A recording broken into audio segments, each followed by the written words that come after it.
How would you like a 15% discount to my daily email, the stack of stuff, the show notes, discounts to the conference, all of that? All you need to do is text the word show to 33777. You'll get the annual subscription with a 15% discount to my daily email. You'll get the stack of stuff, the links to the show notes, discounts to the conference, and so much more.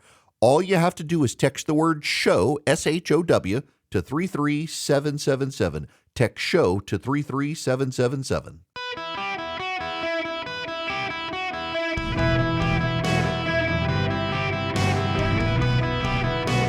Welcome to the Eric Erickson Show podcast, Hour 1. Greetings, conversationalists across the fruited plain. It is Eric Erickson here, and I am delighted to be with you. The phone number is 877-973-7425.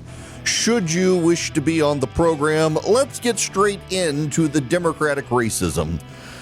The soft bigotry of low expectations. I think that's a Daniel Patrick Moynihan quote. I can't remember who said it, but I think it was Daniel Patrick Moynihan. He was a U.S. Senator from New York who was a Democrat conservative. He was an interesting, very thoughtful guy about social policy and the breakdown of the family. I think at this point we need to say this. White progressives expect that black families want to live in crime-infested hellholes. That's why they're not interested in doing anything. I think there's a latent racism among a lot of progressives. And, you know, when a conservative black person comes forward and denounces it, they're called an Uncle Tom, among other things, by black progressives. What do we call the black progressives? They're like the apologists for Stalin at this point. You've got a breakdown in the family across the country, not just in black neighborhoods across the country, but particularly plaguing poorer black families in the inner city. And the left can't acknowledge it. They scream racism loudly so we can't talk about it, in large part because it's a failure of progressive policies that have gotten us to this point. And they would rather scream racism than deal with the fallout of their policies and the progressive politicians in charge to implement the policies in those cities that continue to fail. Every single one of us has a section of a city where we live near that we know you can't go at night and some during the day. And to the progressive left in America, they want to live like that. This is a conversation for them, not us. Notice how they do that. It's a conversation for them, not us. And then they tell you there is no crime. I want to play for you two clips. The first clip is Peter Baker, who is the progressive reporter of the New York Times. His wife, Susan Glasser. Boy, they hate Donald Trump. Peter Baker the other day had the audacity to say that the biggest crime event in Washington, D.C. was January 6th. Actually, Mr. Baker, the biggest crime event in Washington, D.C. was the George Floyd riots that did much more damage to property, businesses, and individuals than what happened on January 6th. If you want to be real about it and take the data, there was more damage done during the George Floyd riots than on January 6th. And I'm not saying January 6th is good, but these white progressives can obsess about it because they don't even want to see the black violence. They pretend there is none because they would have to deal with the fallout of their policies if they addressed it. This is Peter Baker, and I want you to pay very close attention to what he says. You know, the military troops in the streets of a capital, the kind of thing you see in other countries, in autocratic countries, but autocratic leaders who are trying to assert control and power. If you really cared about crime in the District of Columbia, where crime is actually down historically, if you actually cared about crime in America, there are cities with worse crime rates than Washington, D.C. He's not sending troops into their streets. He's sending troops into the streets of the nation's capital, which has a special resonance. The idea that troops would be patrolling in any way, a nation's capital sends a message that we've never, seen again in this country outside of, riots and genuine uprisings that we don't see right now. Crime is at a low. As anybody who has grown up in the Washington area, as I did, I was born and raised in the Washington area, spent my whole life there, and it's never. We know what a crime crisis looks like. We've lived through that. This is not what that looks like. Peter Baker, notice he says Washington area. Washington area. Peter Baker doesn't live in Washington, D.C. He lives in Falls Church, Virginia. Falls Church, Virginia is in Virginia, where they have engaged local law enforcement. Peter Baker does not live in Washington, D.C., and yet he wants to say he does. Peter Baker doesn't live anywhere near the crime in Washington, D.C. He has a car service that takes him to the Capitol or the White House when he needs it. He's not driving himself. He's nowhere near there. A good white progressive.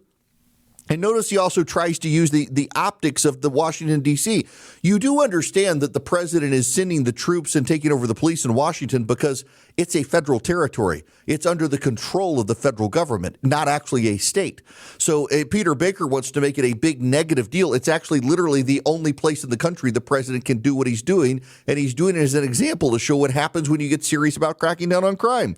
So not only has he just misrepresented the entirety of what's happening to the MSNBC audience, as he does to his readers in the New York Times, he's also obfuscating. He's not really lying per se, but essentially he is by suggesting he lives there and there's no crime problem. He doesn't actually live where the crime is in Washington, D.C. He doesn't live in Washington, D.C. So let's go from Peter Baker now to a black reporter at MSNBC who actually lives inside Washington, D.C., and unlike Peter Baker, actually lives in Washington and experiences the crime. And I live in Washington. This is personal for me. Many people are frustrated with crime that we see, particularly committed by juveniles in the city of Washington. People are frustrated, Willie, that when they go to CVS to buy deodorant, that they have to get it from behind locked plexiglass, right? But the response here, and let me say this, right? These are not just random anecdotes. What we see in Washington Post polling, among others, is that roughly half of DC residents, mostly half of DC residents, view this as a serious problem or an extremely serious problem. Half of D.C. residents, a serious problem or an extremely serious problem. Peter Baker claims to live there. He doesn't. He doesn't live in Washington, D.C. Anthony Coley, that's the name of the reporter there, he does, and he says it's frustrating. Joe Scarborough this morning, I don't have the clip readily available, but Joe Scarborough this morning read a text message from a friend who is very liberal, who is struggling to care that the president is taking over the law enforcement in Washington because of how bad it is. The outrage from the leadership in Washington, D.C. is far more muted than the national Democrats. And yet the progressive left insists there's no problem.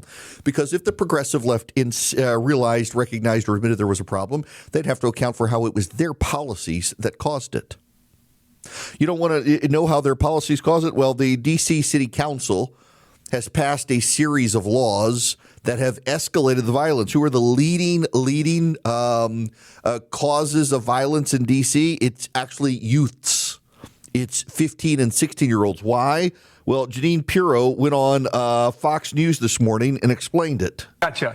Let me just show our audience what you're trying to get the D.C. Council to do. You want them to repeal the Youth Rehabilitation Act, the Incarceration Reduction Amendment Act, and the Second Chance Amendment Act. I read through this, Janine. You're basically trying to eliminate the reductions in sentencing for serious crimes especially, and also to get away from hiding the record from those in the future who would look back on the crimes for which they were convicted.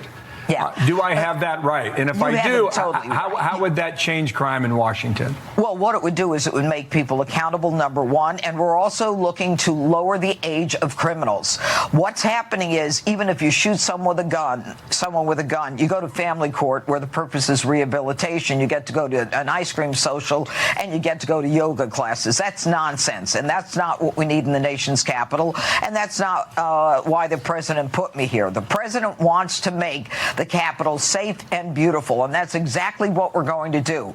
And the only way to do that is to change the laws that have protected young children who are committing adult crimes. And all of these statutes that they've passed don't allow me to incarcerate. They allow the removal or the erasure of convictions. How fair is that to a parent who wants to find out whether or not a nanny is someone who's been convicted of a prior assault? How fair is that to an employer who doesn't get to understand or know who he's hiring?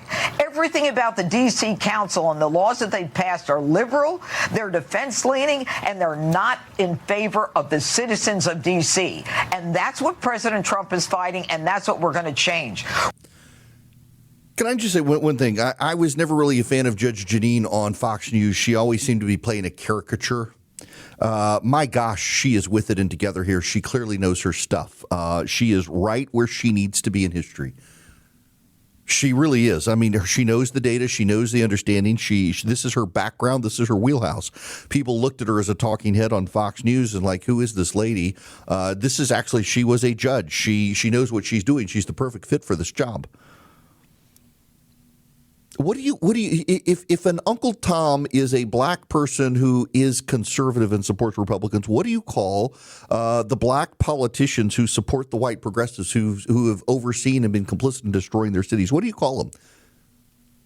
Because you have these black sycophants who go on television, on MSNBC in particular, and insist that it's racist for Donald Trump to care about the black residents of their cities. Here's the ultimate problem, is that progressives care about classes of people.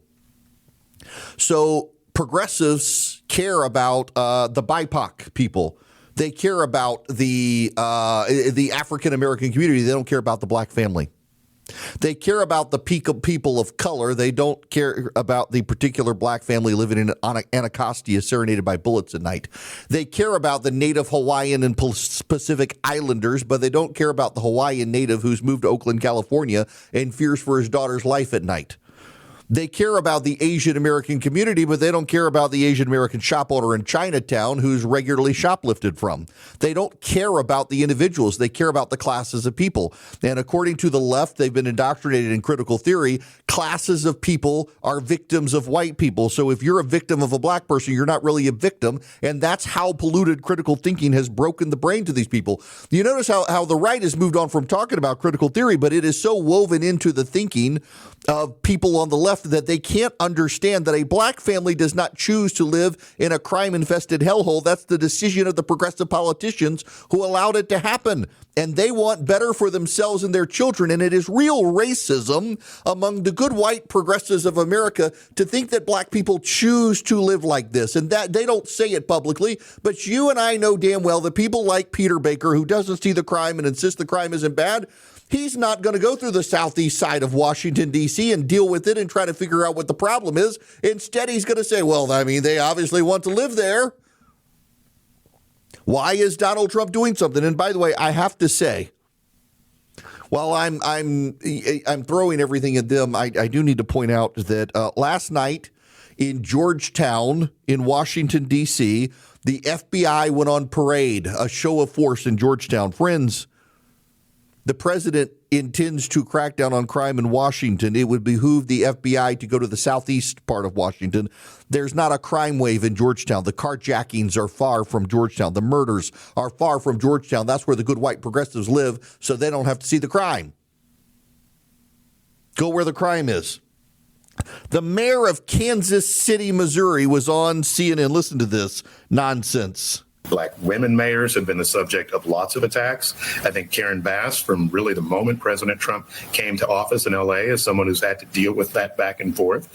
He likes to pick fights. I think he sees the situation where there's that distinction. And by the way, this is one of the best fights to pick.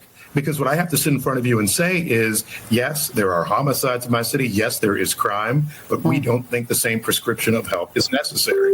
It's a tough position, but I think, frankly, this is the situation we're in, and he's not really interested in trying to save lives for us, but just exploiting the political issue. Yeah, you see, he's exploiting a political issue. He doesn't really care. Let me tell you about Kansas City, Missouri. They have a nonprofit grocery store that's going out of business because the thieves in the area have stolen so much produce.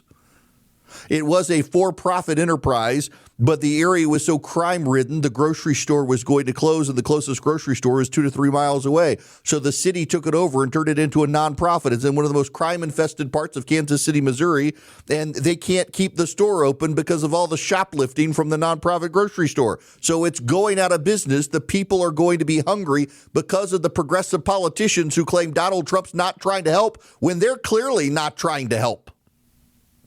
The fact of the matter is progressives are subtly racist. They think black people, Hispanic people, poor people choose to live in crime-infested slums. It's the soft bigotry of low expectations. By the way, someone corrected me. It was Michael Gerson who came up with that, the soft bigotry of low expectations.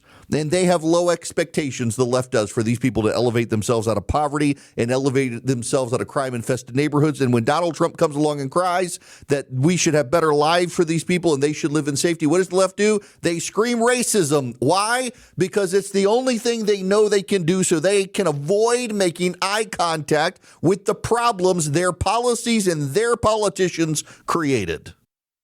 Hello there. It is Eric Erickson here. Somebody called and said, I asked, what is the, if a conservative black person can be maligned as a Uncle Tom, what do we call the black progressive politicians who make excuses for the white progressives who are destroying black communities? We had a caller call in and said, Uncle Karens. I think that may actually be the official phrasing because you got a lot of them out there. Here is Al Sharpton, naturally. Every means that is available to them within the law by going into courts and enjoining and making the federal government prove the necessity to go in when the data is against what the president is saying. They should go into the federal courts. They should also have vibrant protest movements in these cities. This is how we dealt with stop and frisk in New York. There are many cities in between Washington and Chicago, Washington and Oakland. He only chose the black ones. So it is clear what he's trying to do. He's trying to race bait. His own base is very concerned about Epstein. So what do? You go throw your base red meat. Let's go back into race thing. All the blacks are breaking the crime, breaking the law. We need to go in. It's race baiting. And I think that what he has done is disgraceful, and it puts people under siege. The black residents of Washington, D.C. are thankful the president is finally taking crime seriously. But Al has got to say racism. He chose the city with the black mayor. He chose the city the president is in charge of under the Constitution of the United States of America. Al, maybe you should read the Constitution sometime, Uncle Karen. Now, I got to tell you about Vision computers because they, my friends, can build you a great PC. We're Windows machines. Now, I'm a Mac guy. I got to be honest with you. I used to use PCs. Back in the day when I was in college, I could handle the MS-DOS prompt, and I could get behind the Windows 3.1 and get into the command line, and I could program myself. But these days, Windows 11, it's too much for me. I'm a Mac guy now, and my son has a Windows PC, and that's why we went with Vision, because we needed someone he could get on the phone and be his tech support, so I didn't have to try to figure it out. And sure enough, 24/7, 365. If he ever has a question, not even a problem, just a question, he can call them and get them on the phone within 15 seconds, and they can help him out. You can too. Call them at 404 Compute. They can save you some money building you a great machine with world-class tech support, better than anybody else's out there. And if you need managed IT for your office, they can do it as well and save you some money. 404 Compute or visioncomputers.com. Tell them Eric sent you. You might save some more money. 404 Compute. Hello there. Welcome. It is Eric Erickson here. The phone number is 877-973-7425. Should you wish to be on the program, I want to go to the phones here to John calling first today. Welcome to the show, John. How are you? Hey, Eric. It's Greg. How are you? Oh, I'm sorry, Greg. I was Googling somebody named John, and it's my brain works that way. I'm sorry. No worries, man. It's Monday for somebody somewhere, right? Yes. Yeah. So there is a date that is really the most violent one in D.C. the last 50 years. Not a single liberal or progressive knows the date. 90% of Americans don't know the date, but it was back during the George Floyd riots. It was Friday, May 29th of 2020. Known on the internet as the Battle of Lafayette Square, when George Floyd protesters in Antifa tried to storm the White House on Friday night, and the president and his family had to be taken to the bunker because the Secret Service was afraid the gates of the White House were going to be breached. I completely forgot about that. It is memory hold by everyone. It is amazing that no one was killed. It was extremely violent, and the Secret Service had to call in all hands in Washington, D.C. for help. And the mayor of D.C. would not commit D.C. police to Lafayette Square to help. You are absolutely right. I totally forgot about that. And it's undermining, of course, undermining, of course, the rule of law and clearly an insurrection. Oh, by the way, you should know, I just went to the ACLU District of Columbia's page on the Lafayette Square attack timeline. They've deleted the page. They did, yes. When you Google search, the ACLU story is one of the first one that comes up. They have a timeline, but CNN still has 3 or 4 articles focusing mainly on Trump's comments the next day about how he was safe. But in the CNN article is where it says Mayor Bowser would not commit police ahead of the rally or riots that night at Lafayette Square. I'm glad you brought that up, Greg. That's a great counterpoint to all the January 6th hysteria out there. And again, what they also don't want to acknowledge is that the property damage done during those George Floyd riots in D.C. actually was more than what happened at the Capitol on January 6th. But God forbid you point out the truth there, because they had to memory hole it to reshape the whole narrative. Now, speaking of, I want to play this out a little bit and broaden the context for you. The American left right now insists that crime is not a problem, or if it is, it's not in Washington, D.C. And it really is a bunch of white people, and mostly white. It's not all white people. It's good progressives and their Uncle Karens, non-white Uncle Karens, who insist that there really is a problem. Adnan, what's his name, on MSNBC with the big hair, was on Morning Joe. Actually got called out by Joe Scarborough for this. I don't have the whole call out. You can hear it happening at the end of this. Listen to this. I think it's really important to be clear about what is going on here. And a relatively small crime problem is being used for specific authoritarian purposes that we know and understand. So let's be clear about D.C. does have one really big crime problem, which was the January 6th insurrection incited by the current president of the United States. And his first act in coming back was pardoning all the people who tried to overturn constitutional republic order in Washington, D.C. When I go to D.C., I'm not afraid of losing my wallet so much as I'm afraid of losing my vote. I'm not afraid of losing my wallet so much as I'm afraid that my children's freedom to breathe will be stolen in a world where climate change policy is non-existent. I'm afraid that the future of middle-class people will be stolen by the very things you were talking about, cutting the safety net, cutting Medicaid, cutting rural hospitals. Right. So there is carjacking. And of course, let me just finish. There is a carjacking No, but you got to worry about two things. You got to worry about two things at the same time. Let me just finish my point. Yeah. See, Scarborough's like, what about the crime? Actually drilled into what about the crime issues? Because you kind of do need the crime issues. This is a Uncle Karen. I guess we're calling them now. This is a non-white progressive helping the progressive left. Notice how he wants to downplay crime in Washington, D.C. The left is actually driving people to the right, and it's not just happening in this country. I noted yesterday the CEO of Stripe, the payment processing company, on Twitter, noted how in Germany, in France, in Italy, in Great Britain, a lot of people are shifting to the populist right, not the conservative movement right, the populist right. And he wanted to know why. And Sonny Bunch, who writes at The Bulwark, used to be at the Free Beacon and elsewhere, writes a lot of movie reviews. He one time wrote a movie review. Hang on a second. Now that I'm saying this, I got to find this for you because it's so good. Environmentalist movie. So Sonny Bunch wrote a piece for the Washington Post. Let me read this for you. This is from January 3rd, 2019. This is after Avengers Infinity War came out and after Aquaman came out. Radical environmentalists have really been taking it on the chin at the multiplex. They are perfect villains for our times, well-intentioned enough to often seem somewhat reasonable, but meddlesome busybodies whose hopes and dreams are to radically reduce standards of living in order to effect some utopian scheme or another that will return the world or worlds to an unsullied Eden. Thanos, the villain and protagonist, really, of the $2 billion grossing mega hit Avengers Infinity War, was basically an omni-powered Paul Ehrlich.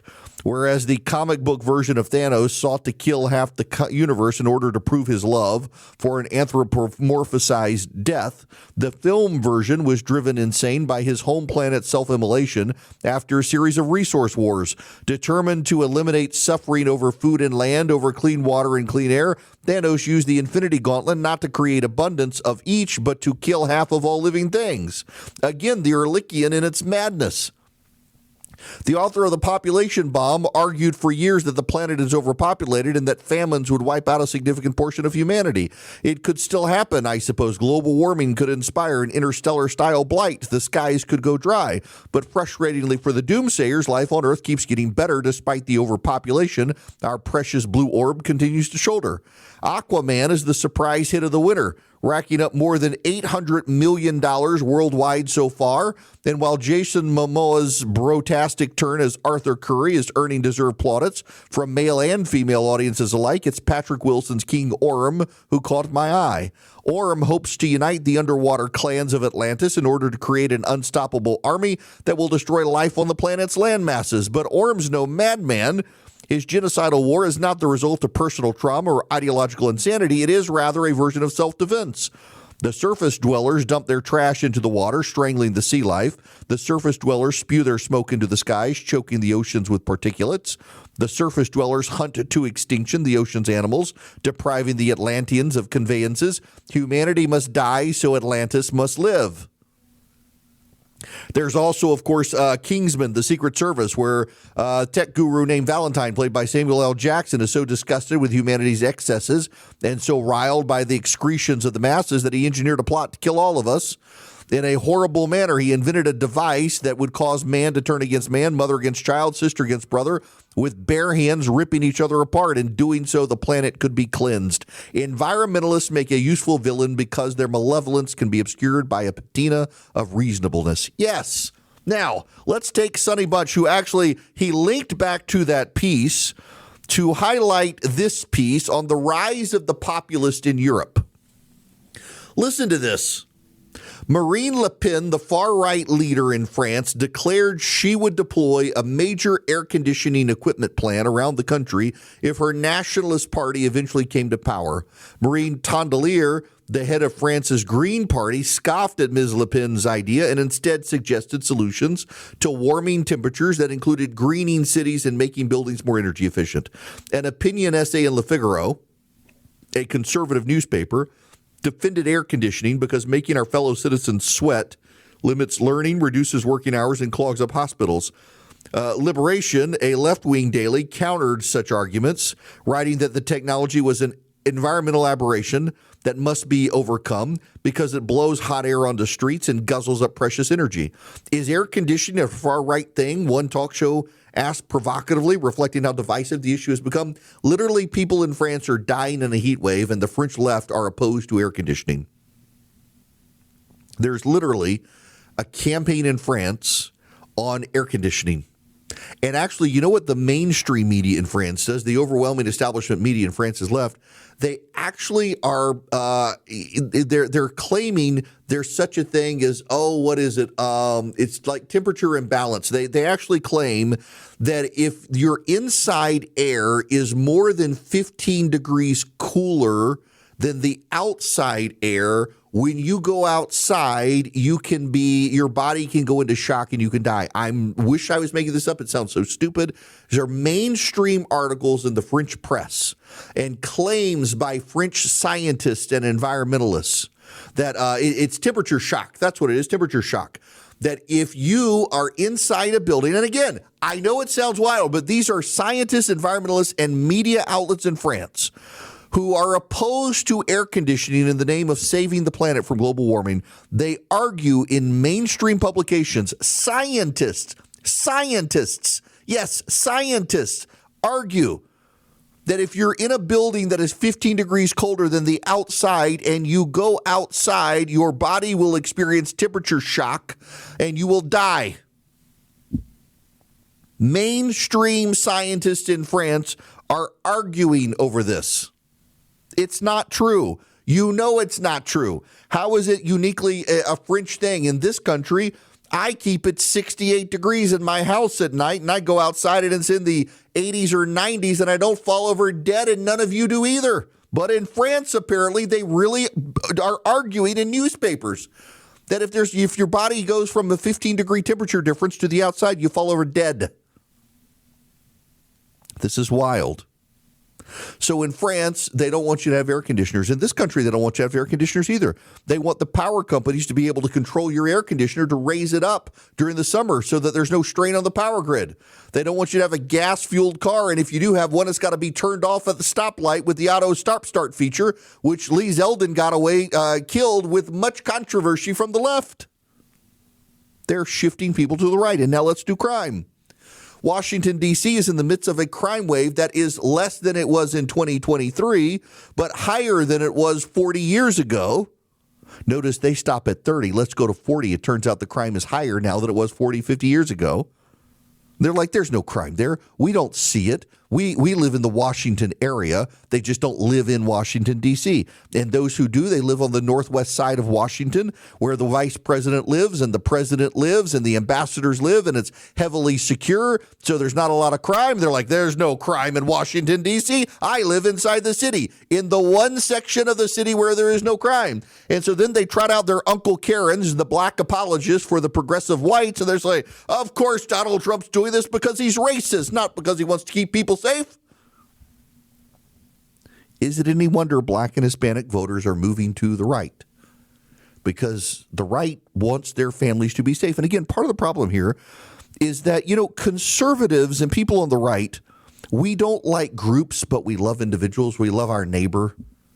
On the left, they don't like their neighbor. They love the groups. The left loves BIPOCs, black, indigenous people of color. They love the class of people. They just don't actually like their black neighbor. But you know what? It's not classes of people who vote. It's individuals who vote. And that's why the conservatives are going to win on this issue. That's why Donald Trump is going to win on the crime issue. Now, let me tell you, my friends, Old Glory Bank has been in the news of late. It's been in the news because in this country, the president has signed an executive order about debanking because it does turn out that a number of banks in this country were closing the checking accounts of gun stores, of conservative activists, of conservative institutes because of pressure from the left. And Old Glory Bank was started because of that pressure coming from the left. They do not believe that your bank should close your bank account because they might disagree with your politics. So they started Old Glory Bank. It is a bank for freedom in the country. It is a bank for conservatives in the country. It's a bank that supports the First Amendment and the Second Amendment in this country. It is my bank. I have a checking account and a savings account with them. So you can go get one too, oldglorybank.com/Eric. oldglorybank.com/ERICK. I actually do use Old Glory Bank. And again, I've got a no-fee checking, no-fee savings. You get the premium accounts. They have interest-bearing checking accounts. They do mortgages, car loans, CDs, business accounts.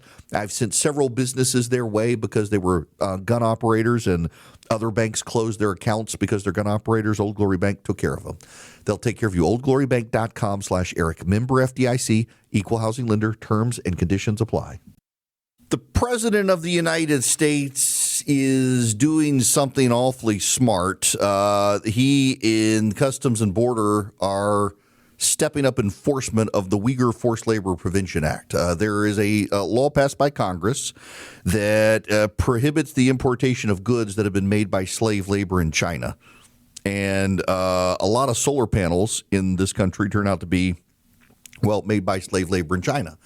So it's one of the many ways the president is blocking importation of solar panels into the country. And here's something that we're finding. A lot of solar panels we have discovered imported from China have kill switches.